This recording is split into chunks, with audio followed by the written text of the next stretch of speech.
weekend of fantastic sporting action. First, from Africa, we had Morocco playing the final of the African Nations Championship CHAN, and they became the first country. The Atlas Lions became the first team, while Morocco became the first country to retain the African Nations Championship. So it was North Africa versus West Africa, and it was the North Africans who triumphed. They defeated Mali 2-0.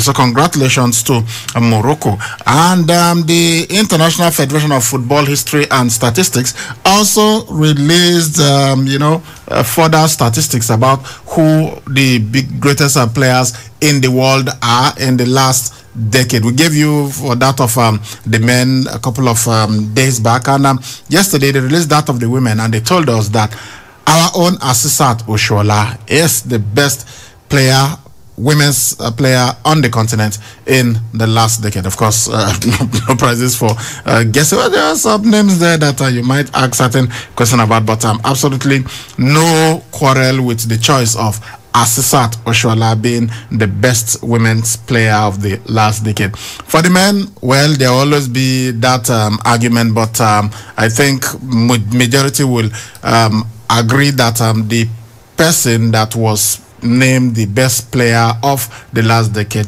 absolutely deserves it. We are talking about La Puga Atomica, Lionel Andres Messi of Argentina and Barcelona. IFFHS, they said he is the greatest player of the last decade. So much sporting action over the weekend. We saw some crucial games across Europe. The biggest one, of course, was at Anfield, and you've got to wonder what happened to Alisson Becker, arguably the best goalkeeper in the world. But yesterday, he performed worse than Osawa Young Samuel did in the media competition against KUFM when he conceded 6 goals. I just don't understand what happened to Alisson Becker yesterday. It was just giving what we call in Nigeria a woof to Manchester City, and they were just pumping in the goals. At least 3 goals were his fault. 2 that he made some, I don't understand the kind of passing that was. And then even the 3rd goal that Phil Foden scored, he could have done better, but he just capitulated, went on his knees, and the ball went through his fingers into the net. And of the few boxers to defeat Muhammad Ali, well, some say he was perhaps the last to defeat Muhammad Ali when he was active, because when Muhammad Ali returned in 1980 to face Larry Holmes, Parkinson had already set in. He wasn't really himself. Even when he fought against Leon Spinks in 1978, some said he was already far, into his decline. But Leon Spinks beat Muhammad Ali on a split decision, but Ali came back and got his title back 6 months later, won via unanimous points decision. But Leon Spinks, we are sad to inform you, passed away at the age of 67 over the weekend. I remember that we told you at one point that he had cancer. So they said he's been battling with an advanced form of prostate cancer for the past 5 years, and that's what eventually claimed his life. The first tennis Grand Slam of the year is on. The Australian Open.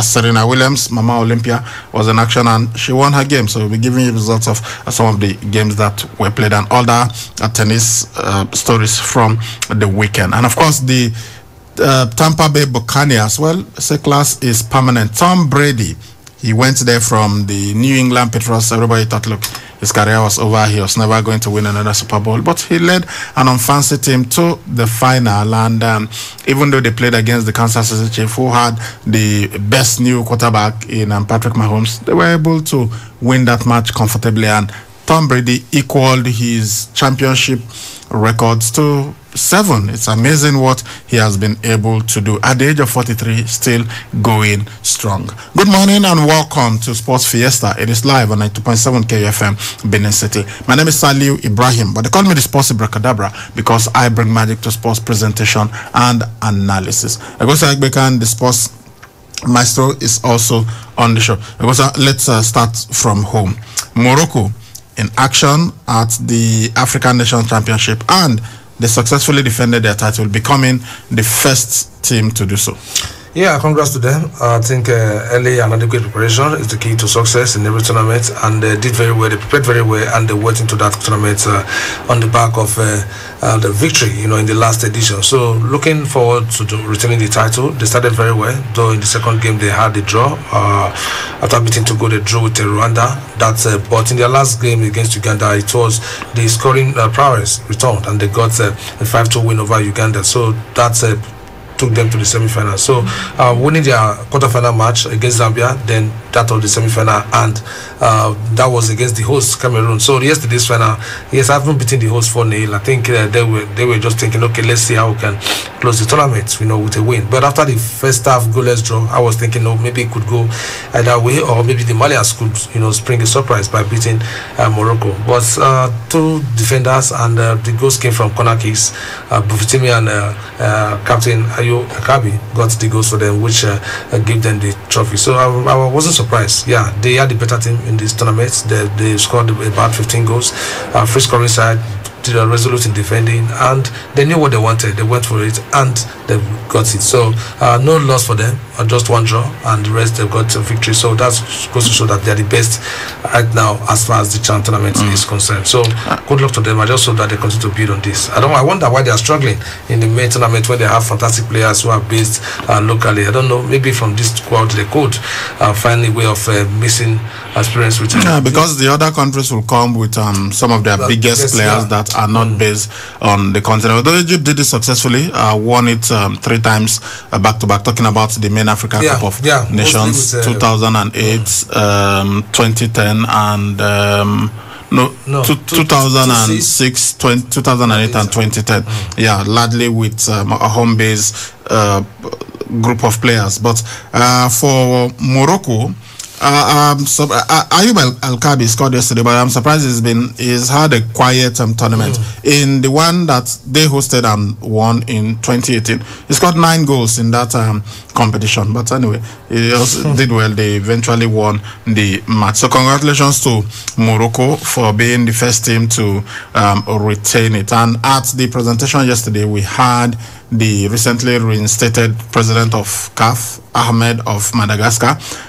Some of the greatest players in the history of Cameroonian football and also in the history of African football.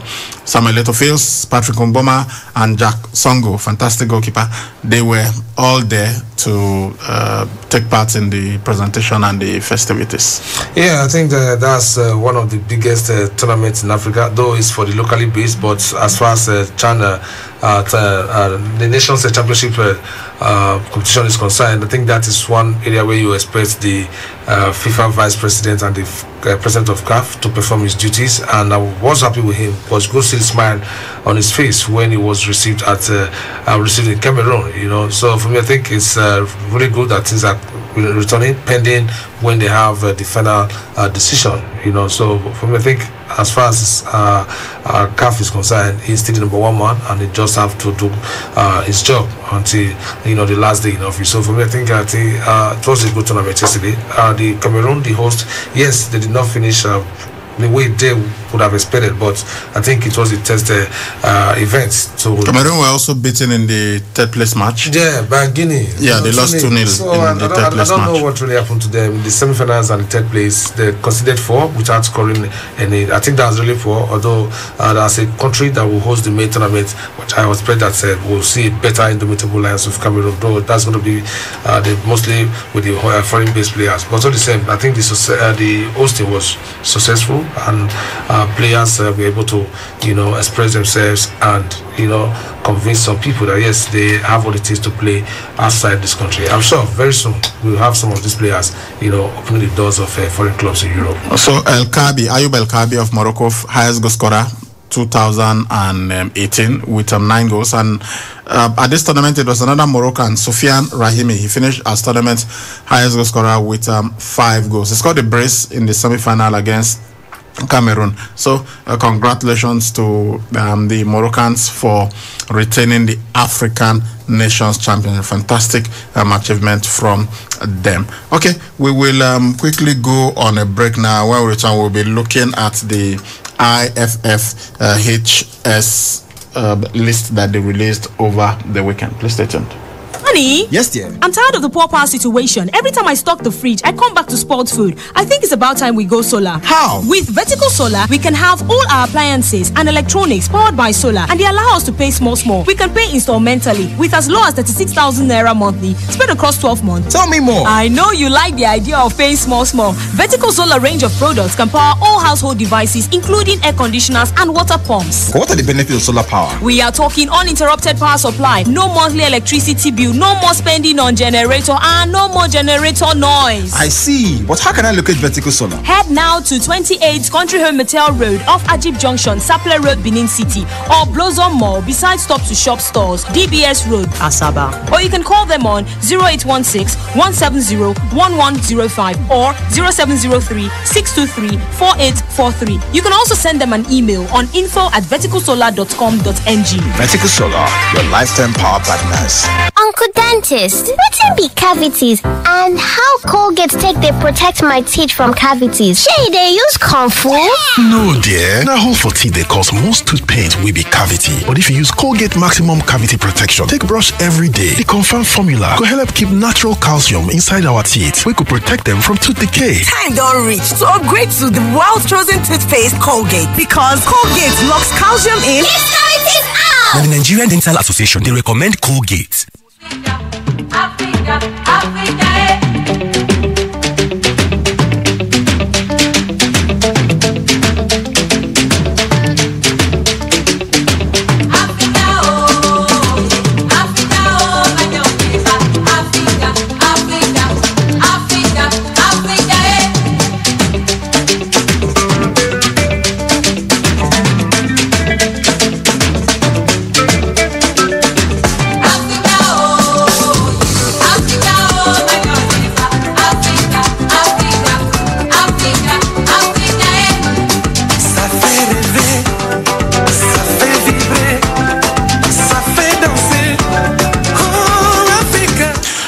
Welcome back to Sports Fiesta, live on 92.7 KFM Benin City with me, Sali Ibrahim, the Sports Abracadabra, and Agosa Agbekan, the Sports Maestro. Yes, the International Federation of Football History and Statistics over the weekend made some announcements, and one of these was that Asisat Oshoala is the best player in Africa for the last decade. That is from 2011 to 2020. I don't think anybody would argue with that. She is a four-time African Footballer of the Year, even though the last award we had some Nigerians thinking that someone else was better than her, and I'm voting along that line. But the IFFHS, they have decided that she is the #1 player in Africa.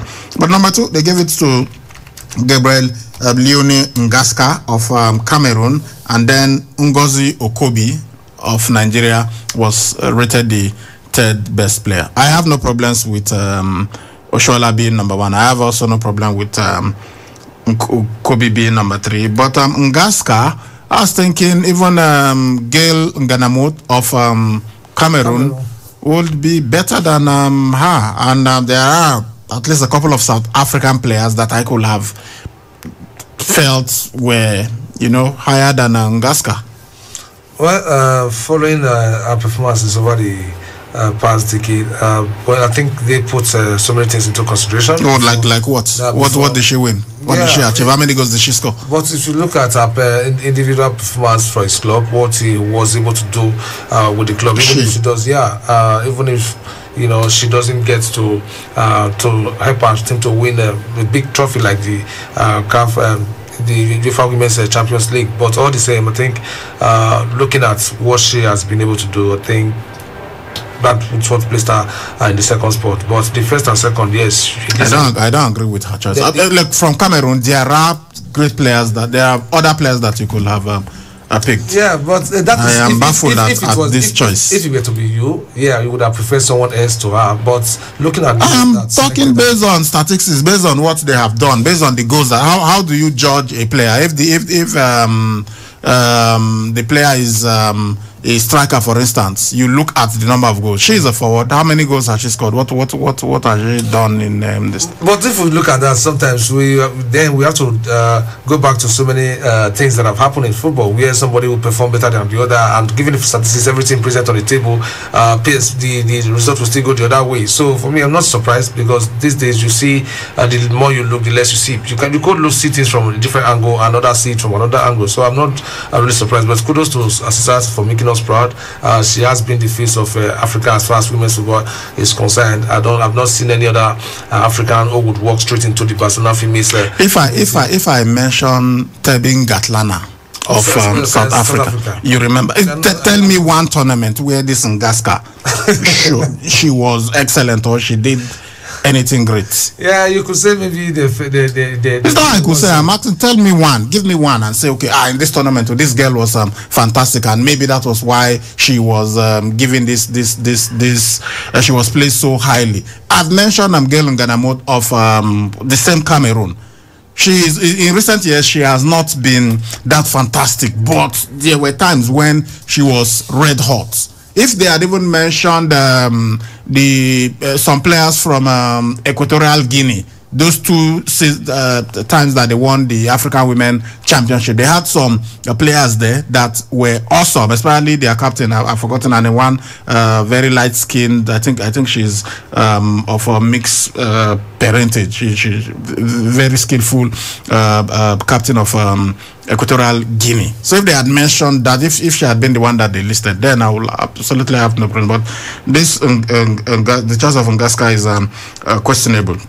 Anyway, when the International Football Federation of Football History and Statistics makes, it draws up a list, we've just got to accept it. Well, anyway, let's look at for the men. We've got Lionel Messi of Argentina, rated number 1. Then Cristiano Ronaldo of Portugal, number 2. I don't think anybody will argue with that, except Cristiano Ronaldo fans. They may say, okay, Ronaldo should have been number 1, Messi number 2. But remember that we're talking about 2011 to 2020. So you look at the number of Champions League each won during this period. You look at the number of titles. Messi has won far more in the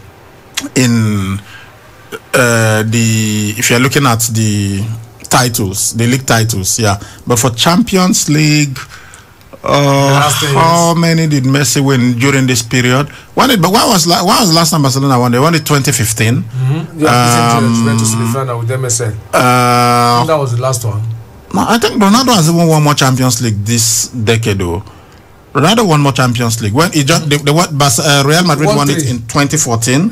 They won it in I think he won 4. He won 4 with Madrid. The one he won was with the only one he won at Manchester United was in 2008. The other ones he won with Madrid, and they were all in this decade under review. Wow. Yeah, but I think they can look at but domestically, if you're talking about the titles, Barcelona dominated. Cristiano Ronaldo, with all his greatness, only won 2 La Liga titles. Only 1, 2, and is it Copa del Rey? I think 1 or 2 also. Then. Yeah, I think maybe that's why Messi edged it, because of his dominance. And then you look at the number of goals that Messi scored. Yeah, I know Ronaldo is also a goal machine. Anyway, this is their list.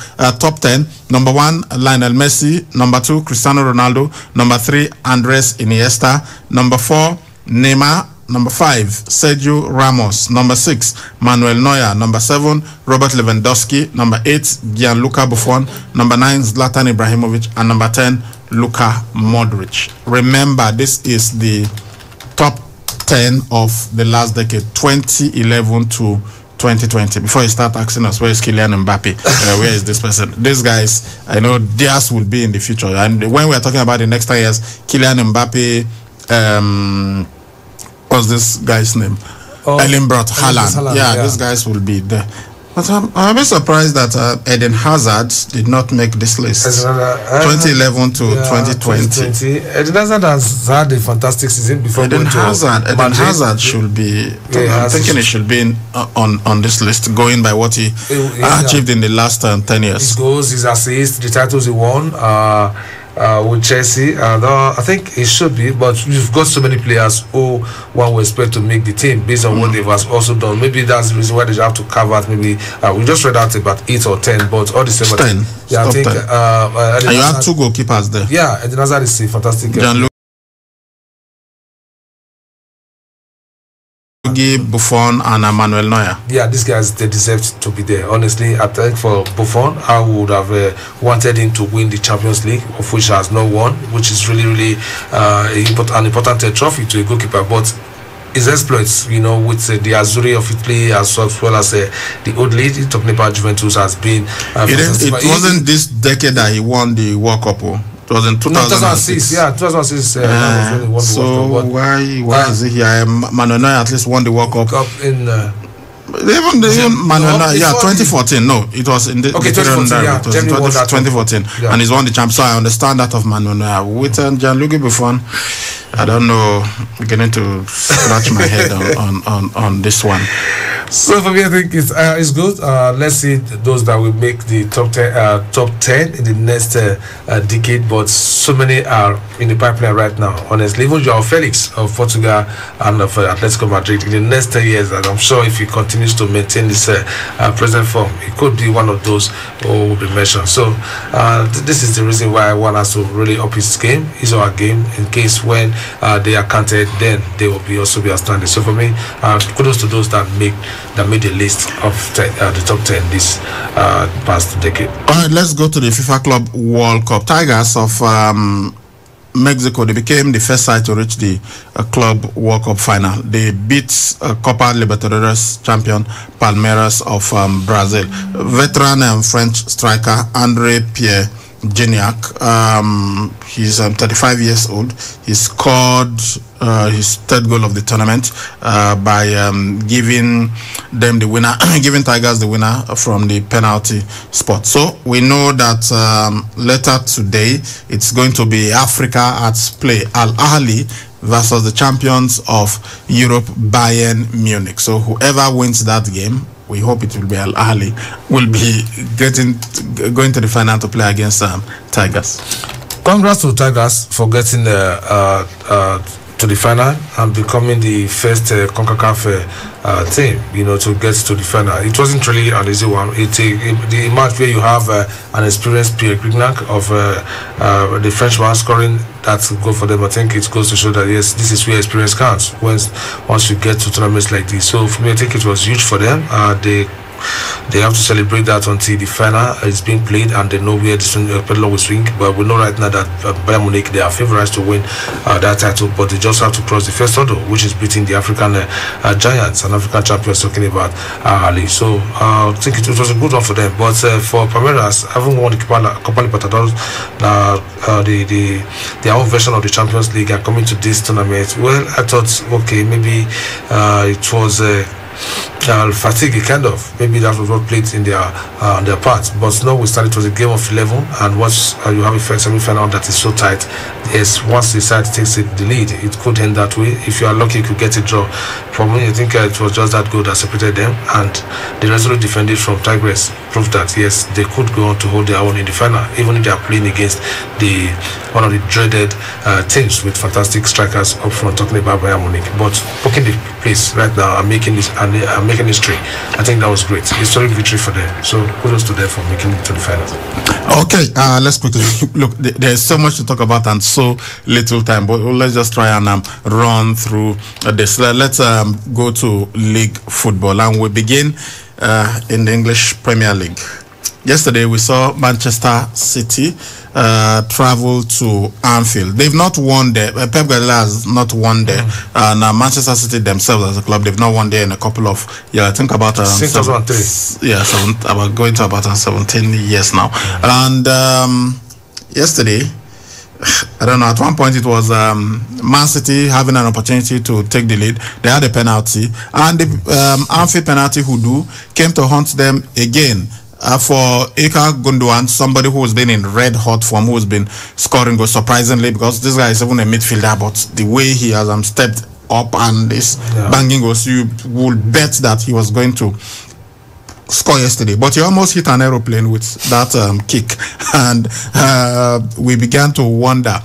The greatest players at Man City, Riyad Mahrez, Kevin De Bruyne, they've all missed penalties against Liverpool at Anfield, and you're wondering what was going on yesterday. Ilkay Gundogan did the same thing, but he just brushed it off and eventually put the citizens ahead. Then Liverpool got their own penalty. Mo Salah busting through, and what was this guy's name? Not James Milner is a Liverpool player now. Is it Garcia? Was that guy that the new defender that they bought? He was the one that he's been awesome all season, but yesterday, unfortunately for him, he brought down.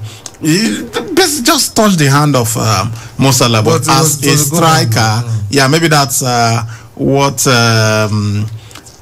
Marcus Rashford said when Jose Mourinho taught him to be a bit savvy. So you could see that Mohamed Salah was savvy yesterday. The more he felt that touch, he just went down, and the referee had no choice but to give a penalty. So they got the equalizer, and at that point it was looking like, okay, this match is going to end up in a draw. But the quality of Manchester City just took over.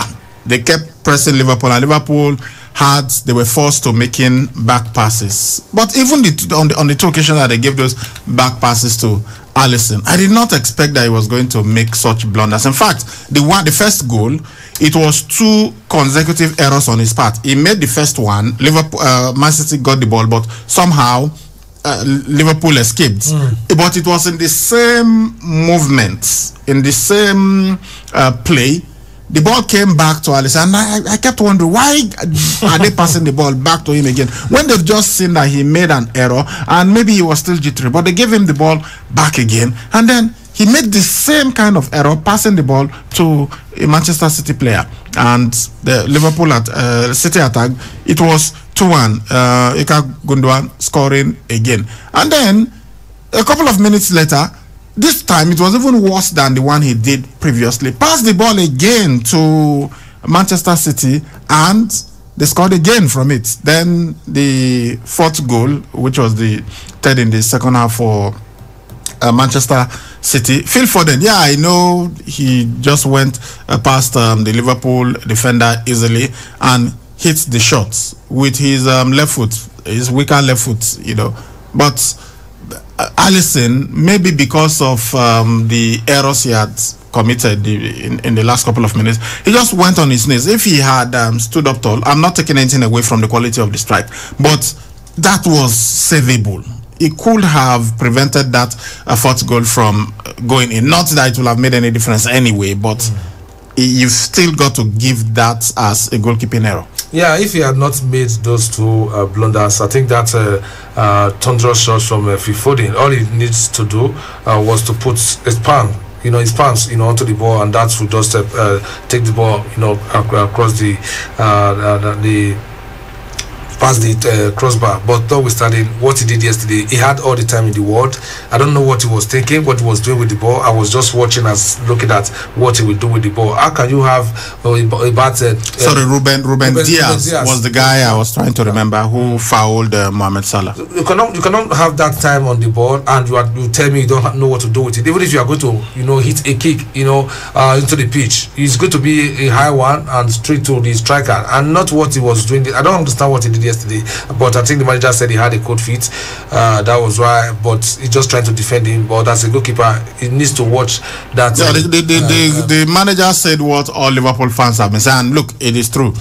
This guy has saved them. The words that Jurgen Klopp actually used was that Alisson has saved our lives on many occasions. So we cannot just because of these 2 errors then sacrifice him. Just say he's a bad guy. He's not. He's still one of the greatest goalkeepers in the world. But yesterday it was horrible. The errors he made yesterday was too pronounced, honestly. He had all the time in the world. At least he is a goalkeeper who should have started to build attack from the back. And look at He's done that. He's done that several sometimes he has, yeah, but yesterday's game, I'm sure he's going to regret it if you watch that clip over. He doesn't even need to watch it. Yeah. I don't think he will even want to watch it. He can see what he did. He knew. You could see it from his reaction that, so that affected his confidence, and that led to that fourth goal by Fifodin. Though the guy was outstanding yesterday, he was involved in about 2 or 3 of the goals. So for me, I think the errors he made earlier really affected his confidence. But should we be asking questions of Jurgen Klopp? I mean,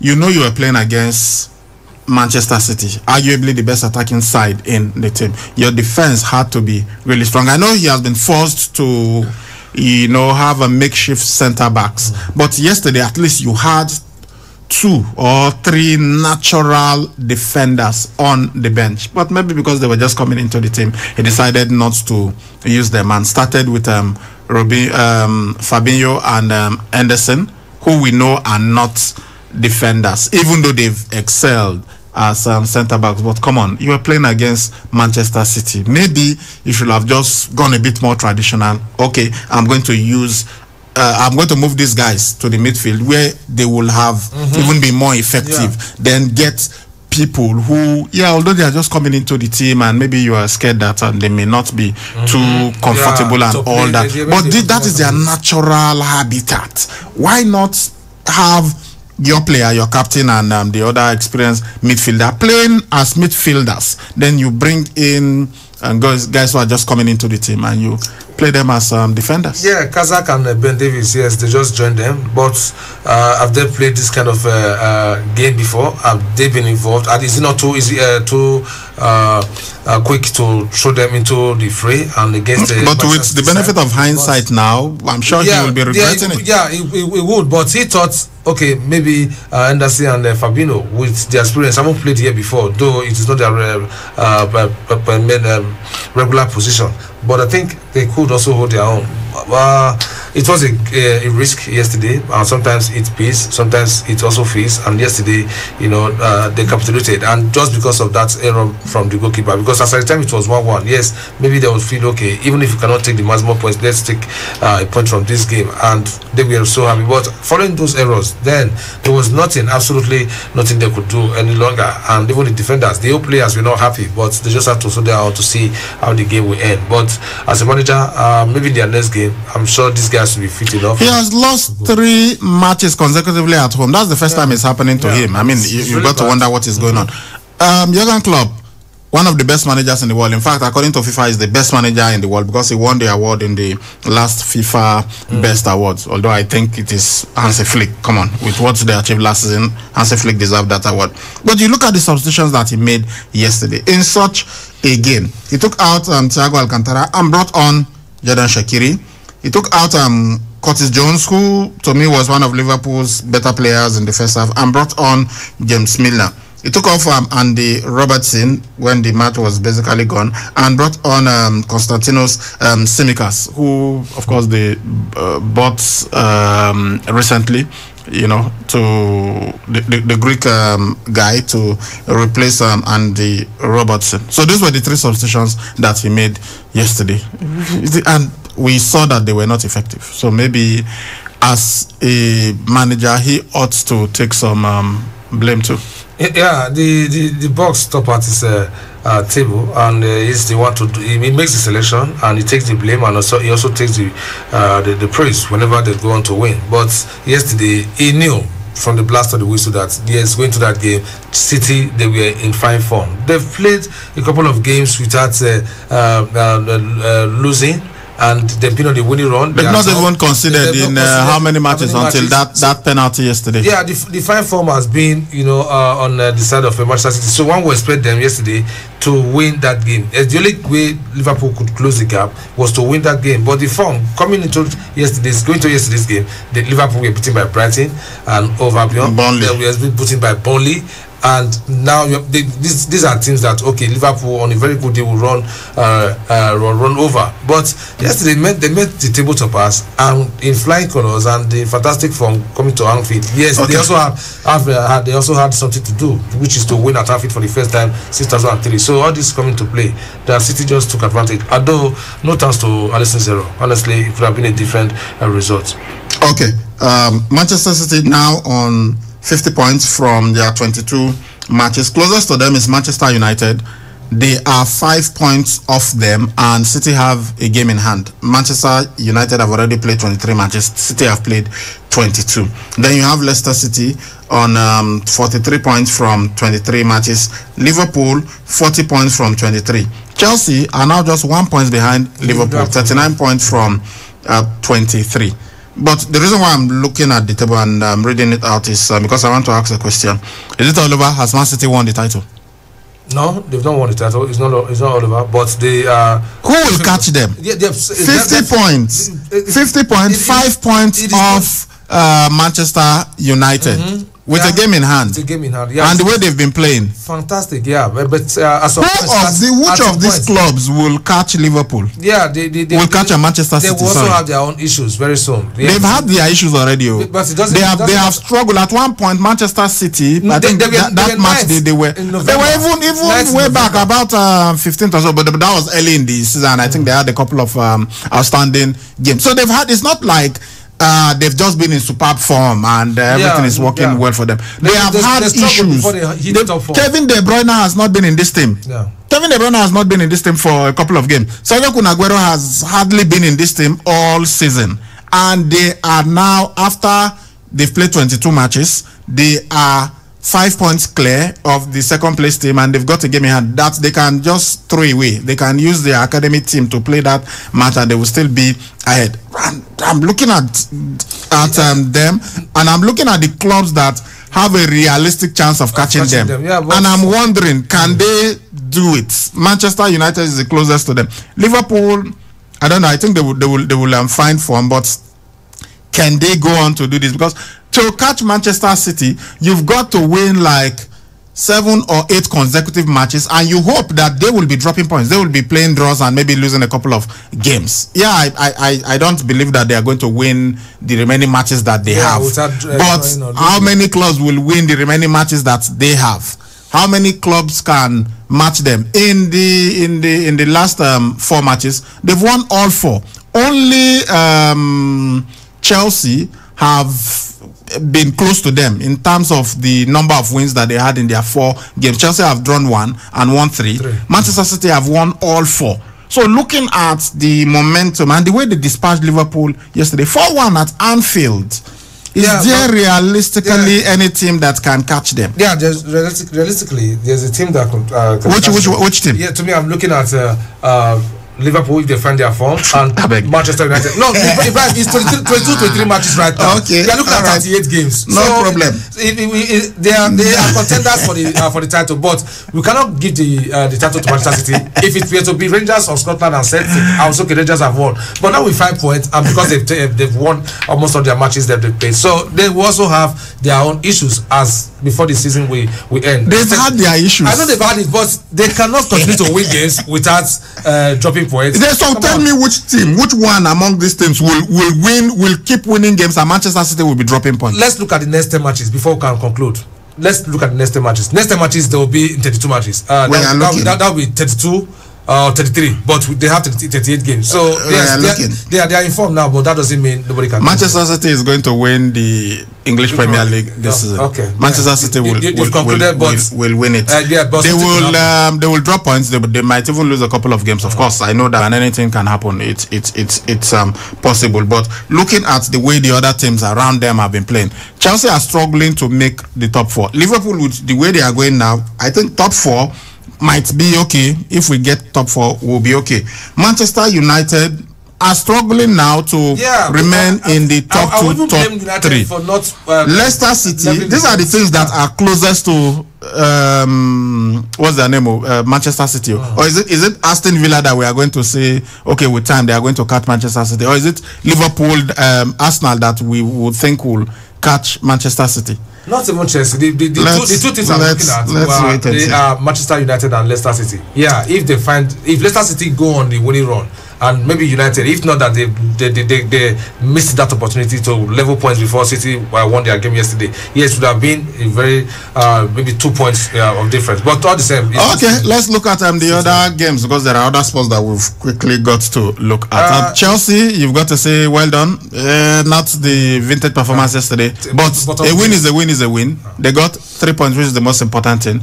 But the back passes that I've always had issues with when closed with. I mean, we saw that yesterday, and Anthony Rudiger put the ball into the back of the net. He and Mendy, no communication at all. So at one point it was 1-1. Then Chelsea got a penalty. Timo Werner, he didn't score, but he had one assist, and then he won the penalty with that Jorginho converted. He came, did his run, hop, and shot. He got it. It was 2-1 to Chelsea. So Thomas Tuchel, first 4 games, 1-1, drawn. Drawn 1-3. Yeah, and he's now 5th on the table, although there are some teams that are behind him who have played less matches. So we'll see what will happen at the end of the day. But let's just run through the results of the EPL. All right, started on Saturday with Aston Villa beating Arsenal 1-0. Burnley and Brighton and Hove Albion played out a 1-1 draw. Newcastle United were 3-2 winners over Southampton. Fulham and West Ham United played out a goalless draw, while Manchester United played the 3-0 draw with Everton. Then on Sunday, Tottenham Hotspur with returning Hurricane defeated West Bromwich Albion 2-0. Wolverhampton Wanderers and Leicester City played out a goalless draw played yesterday. Tonight, so it's like no Hurricane. No Tottenham. He returned. Heung-min Son that has not been scoring before, suddenly because Hurricane was on the pitch. He scored. All right, these are the matches that we played yesterday, but there's a game tonight at 9. Leeds United will play host to Crystal Palace, and that will be at the Elland Road. Okay, let's go to the Spanish La Liga. Lionel Messi scored yesterday. I started from the bench. He was resting and he came on when no wonder he's the most IFFH's best player of the decade. Yeah, when they needed him most, he came off the bench and got a goal for them, though they were ahead. Then later Ruiz also got a leveler, though he scored an own goal for Betis. He also scored the leveler before Trincao got the winner. So Barcelona, they've been in fine form. Looking at their past games, I think they've won all. So taking second spot yesterday following that victory, I think that was great for Blaugrana. Well, they are really closing in on the leaders. But if the leaders, if they win today, then they'll still increase their lead. Talking about Real Madrid, who will face Celta Vigo today. All right, looking at what happened over the weekend in the Spanish La Liga Santander. Deportivo Alaves, we are 1-0 winners over Real Valladolid. Then on Saturday, Levante and Granada played at a 2-2 draw. SD Huesca, we are beaten 2-1 by La Liga champions, talking about Real Madrid. Elche and Villarreal played at a 2-2 draw, while Sevilla defeated Getafe 3-0. Then on Sunday, Real Sociedad were 4-1 winners over Cadiz. Athletic Bilbao and Valencia played at a 1-0 draw. Osasuna defeated Eibar 2-1, while Real Betis, like we told you, we are beaten 3-2 by Barca. Tonight, Atletico Madrid, the table toppers, will welcome Celta Vigo. Moving from there now, we move straight to the German Bundesliga. Bayern Munich, they won their game before flying down to the FIFA Club World Cup. So let's quickly look at the other results. They won over Hertha Berlin 1-0. Then on Saturday, Augsburg at home we are beaten by informed Wolfsburg 2-0. Bayern Leverkusen returned to winning ways, trashing Stuttgart 5-2. Freiburg defeated Borussia Dortmund 2-1. Mainz 05 we are 1-0 winners over Union Berlin, while Schalke 04 lost 3-0 at home to visiting RB Leipzig. Borussia Mönchengladbach 1, FC Cologne 2. Then on Sunday, 2 matches were played. Okay, just one match. Hoffenheim at home we were beaten by Eintracht Frankfurt 3-1. That is what happened in the German Bundesliga over the weekend. Quickly, we take a trip down to the Italian Serie A, which started on Friday with Inter Milan beating Fiorentina 2-0. And then on Saturday, Atalanta and Torino played at a 3-0 draw. Sassuolo we are beaten at home by visiting Spezia 2-1. Then Juventus we are 2-0 winners over Roma, while Genoa beat Napoli 2-1. Then on Sunday, Benevento and Sampdoria played out a 1-1 draw. AC Milan were 4-0 winners over Crotone, with Zlatan taking his tally to 501 goals. Udinese were 2-0 winners over Hellas Verona. In his career, yeah. Udinese beat Hellas Verona 2-0. Parma Calcio were beaten at home by Bologna 3-0. Then Lazio defeated Cagliari 1-0. Quickly, let's move over to the French Ligue 1 before we look at the NPFL. Okay, in the French Ligue 1, few matches that played yesterday. Quickly trying to get the results from the matches that we played. Okay, just give me some seconds. Okay. French Ligue 1, we had Brest beating Bordeaux 2-1, Montpellier 4, Dijon 2, Nice were 3-0 winners over Angers. Nimes lost 4-3 at home to Monaco. Saint-Etienne 1, Metz 0, Nantes 0, Lille 2, and Marseille were beaten 2-0 at home by Paris Saint-Germain. Okay. The matches that we played over the weekend in France. So these are what the matches that we played over the weekend. But coming down to Nigeria, should we look at the Nigerian Professional Football League? Yeah, NPFL. Heartland. With all the complaint, all the things that we heard in the media from the manager, they still went away. They went away to win, but you saw the issues there now. Yeah, how can a professional side in Nigeria be playing without numbers on their jersey, and they have to be using pens to write numbers, and it's really bad. But the good thing for Fidelis Ilechukwu was that he won. He's come out to complain that they're owing him about 5 months salary. They are also owing him 1.5 million naira in sign-on fees and so many other issues. But they won yesterday. That was really massive for them. Going to MFM to win the aggregate stadium, where that is a very, very tough place to win. But they won 2-1. Then Eyimba International, Zogbo flying high. They defeated Plateau United. That was the first game on Saturday. Then on Sunday, we had a couple of games. Dakada FC were 2-1 winners over Abia Warriors. Aqua United, yes, and the Nest of Champions, beat Katsina United 3-0. Jigawa Golden Stars defeated Adamawa United 1-0. Lobby Stars and Wiki Tourist split out a goalless draw. Sunshine Stars at the Akure Township Stadium were beaten by Kwara United 2-1, while Rangers International beat Warriors 1-0. Later today at 2 p.m. we have FC Fanyuba Nasarawa United.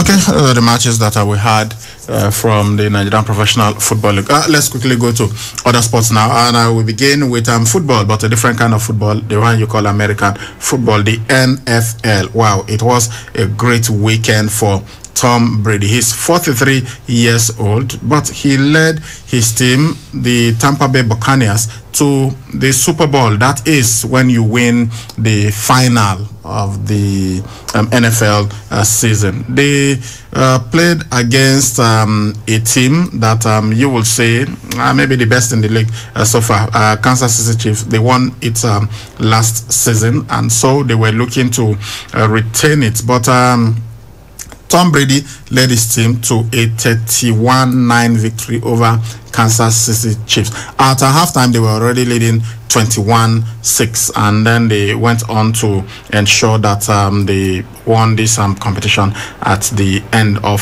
the full time. And it's been really great for Tom Brady. This is his first season after he spent 20 years with the New England Patriots. He became the he led the helped the Tampa Bay Buccaneers to become the first team to play a Super Bowl in their own stadium, and then they went on to win it. Although Kansas City Chiefs, they have a dynamic young quarterback in Patrick Mahomes. They came in as substitute, but Tom Brady threw 3 touchdown passes to prevent the Chiefs becoming the first team to win it back-to-back since Tom Brady and the New England Patriots did it in 2004.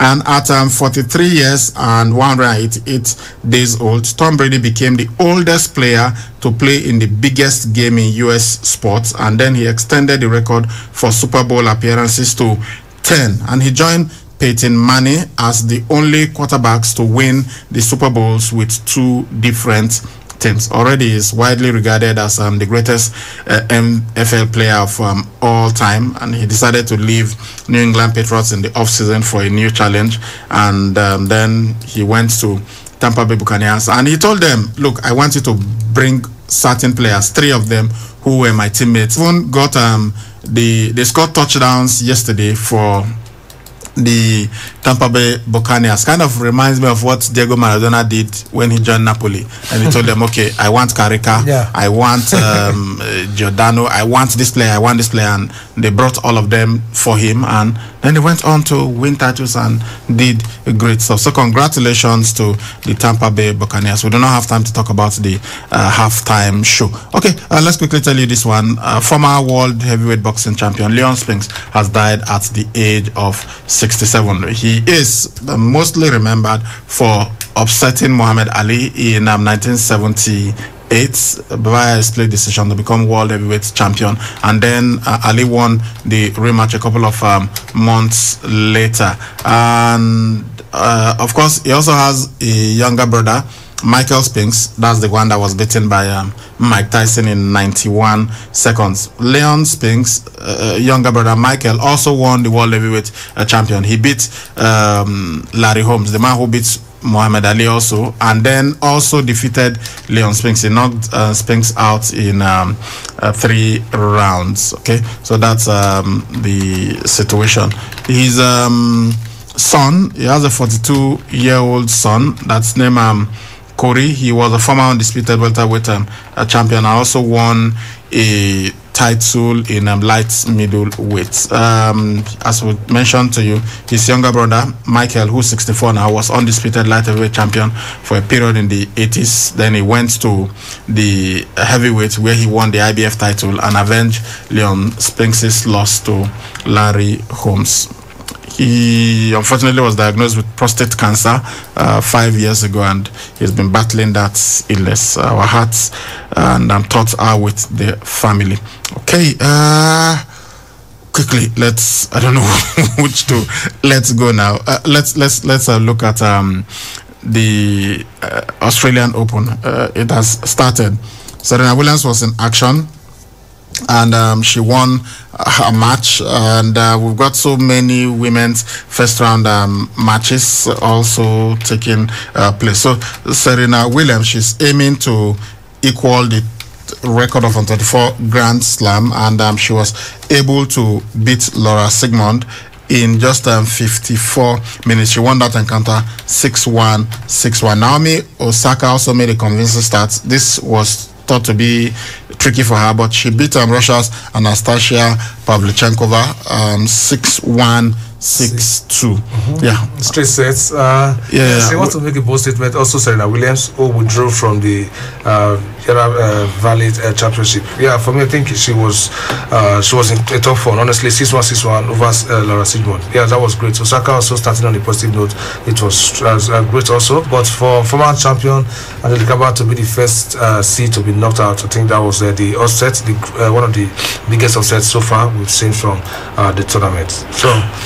Okay, we really wish we could go on to give you the results of the matches that I played in the NBA and some other things, even take your text messages, but sorry, we've got to go. There are some commercials that we've got to take right now. So time for us to blow the final whistle. I was inspired by Flo Jo, who was a wonderful track athlete, amazing athlete when I was growing up. Watching her fashion, just always changing, her outfits were always amazing. 23-time Grand Slam champion Serena Williams paid tribute to late American track and field icon Florence Griffith Joyner after advancing to the Australian Open second round with a straight set win over Laura Sigmund at the Australian Open this morning. And that's the final whistle on the show this morning. Florence Griffith Joyner is the world record holder in women's 100 meters. Up till today, that record has not been, nobody has even come close. 10.49 seconds. She set it in 1988, and up till now, nobody has come close. Well, there have been allegations and she took drugs under, but the thing is, Florence Griffith Joyner, now she's late, of course, died at the age of 38 many years ago. She was tested several times. She was not found guilty of doping. So we no, we will say that she was clean, and that record stands 10.49 seconds. All right, guys, we'll see you at 4 p.m. But this time we'll be talking football. I apologize that we couldn't take your text messages. We'll do that when we come in the evening. Bye-bye. I'm Salih Ibrahim. I've been doing this with Ego Sagbika. Information through all corners of the globe requires unprecedented internet service. At Wireless NG, we provide fast, reliable, and affordable unlimited broadband internet service to homes and businesses. Service is currently available across Lagos and Benin. Visit us today at Wireless NG, 5 Ramaya, Ikenede Street off PZ Sapler Road, Benin City, or our marketing office, 70 Olowo Complex, Airport Road, Benin City, or call 0807-887-9960 or 0703-672-9147. Wireless NG, erasing internet boundaries. OneXBet don't land with big ogbonge odds and sharp cash out method. You will like sports. This now your big opportunity to make better money on top all your bets. We be bigger. My Naija people, I beg, make una no sleep on this one. Make you rush now. Go visit our website on onexbet.ng. Don't forget to use the promo code BETNG and you go get 200% bonus on your first deposit. OneXBet, bet with day for everybody. Come see for yourself, oh. This no be the one you go take only ear here, oh. You must take your eyes see so that you self go enjoy what the other people they enjoy. Uyi Technica, the generator headquarter where they make everybody enjoy generators of all sizes and models for affordable price. Whether not the small one for barber shop or I've been a big Perkins generator for factory and big building. Uyi Technica, the place for generators, spare parts, grinding machines.